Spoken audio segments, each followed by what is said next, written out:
Hi everyone and welcome back. Okay, so I've got another pencil and wash watercolour for you today. It's another Norfolk scene, one of my favourite places. It's an artist's paradise actually. There's loads to paint over there, paint and draw. It's a really nice composition, this one. We've got the 1 point perspective there on the right hand side. We've got some water there on the left, nice row of cottages there along the back, and of course they'll have the red pan tile roofs. And that's always a lovely thing in one of these paintings. I think that's what draws me into these paintings. You know, we have the red pan tile roofs there of the old Norfolk cottages, and all you need is a few trees around them, a little bit of greenery, and the two colours really complement each other well, obviously because they're opposites on the colour wheel there. And it's always a nice element, you know, to include in a landscape. Now the paper that I'm using today is Daler Rowney Prestige £140 cold pressed. It's roughly A4 size, just a little bit bigger. And as you can see, I've got it taped on my board there. I often get asked about stretching paper. Basically, no, I don't do it. I used to, but I don't like to waste the time on doing that now. I find it, you know, absolutely fine just to stick the paper down with masking tape.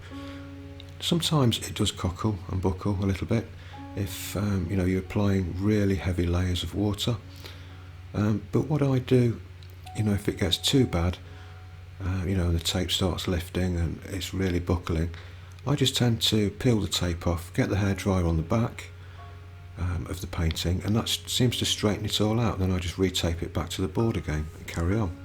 But don't let me stop you. You know, if you want to stretch your paper, if you find it better that way, that's fine. It's most certainly a better way of doing it than this. But if you're not applying, you know, really heavy washes of water or anything, and the paper's reasonable quality, it should, you know, it shouldn't buckle too much. It should be okay.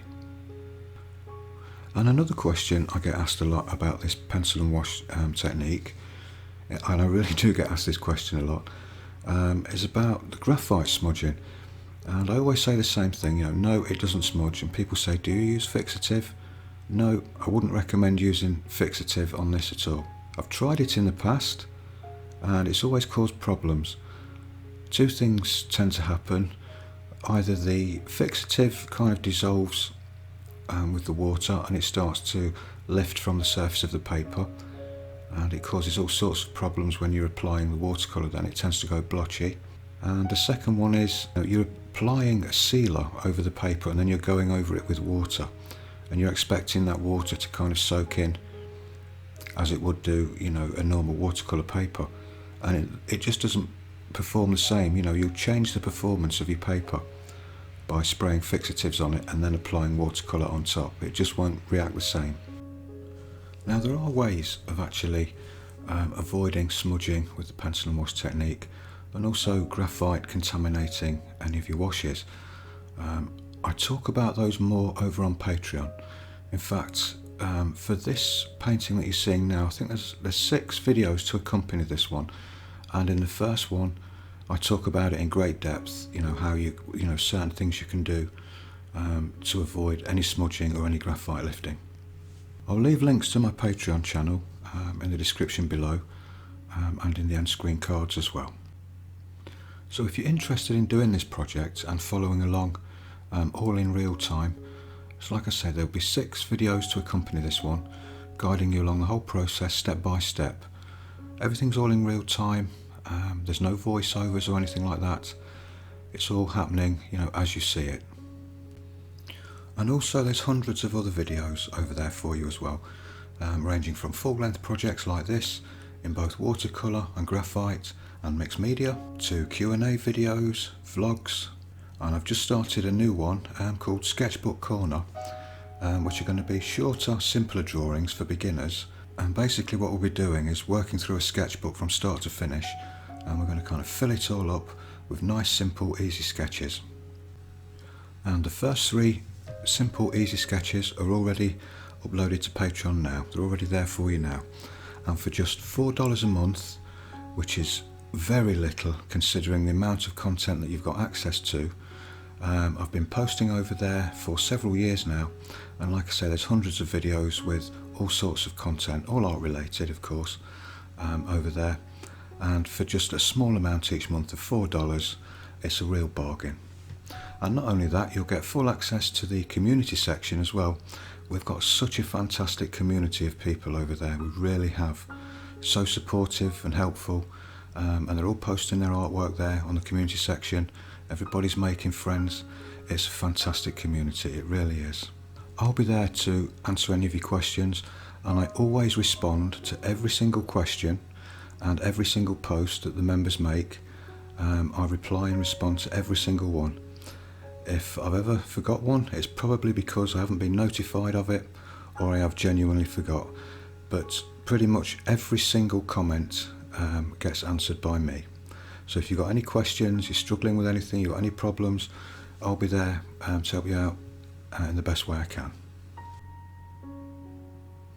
Something else I've been asked about as well is when am I going to do another Old Masters drawing, a copy from one of the Old Masters paintings. Some of you might remember that I'd done a copy of John Constable's Haywain about 2 years ago, and I posted it on YouTube, and the full lesson was over on Patreon. And since then, several people have asked me to do another one. They really enjoyed that. And I can let you know that I've actually got one on the go right now. It's on my drawing board as we speak. It's another Old Masters drawing. It's another John Constable one. I won't tell you which one it is. I'll surprise you when it's all finished. I'm about a third of the way through it, and it's on an A3 sheet of paper, so it's quite a big one, this one. It's probably the longest drawing that I've ever done. It's taking the most amount of time, and what I'm doing is kind of running it in the background with everything else that I do on Patreon. So all the usual projects and everything will be up there on Patreon, all the monthly content, and there's lots of it every single month. And I'll be running this drawing in the background, and when I've recorded all the videos for it, I shall post them up on Patreon all in one go. And of course there'll be a YouTube video of it for you to see as well. But I just wanted to mention that because I keep getting asked about that. So just to let you know, I'm actually working on it right now. Okay, so back to the video then. I guess I should quickly mention the paints that I'm using and the brushes that I'm using as well. Well, the paints that I'm using are a combination of Cotman Student Quality and Winsor & Newton Artist Quality, and a couple of my handmade paints are in there as well. The brushes that I'm using, well, the one that you see me using there is actually a very cheap one that I got off Amazon in a set, and they're by eBoot. I've mentioned them before actually in one of my videos. They're really, really fantastic brushes for very little money.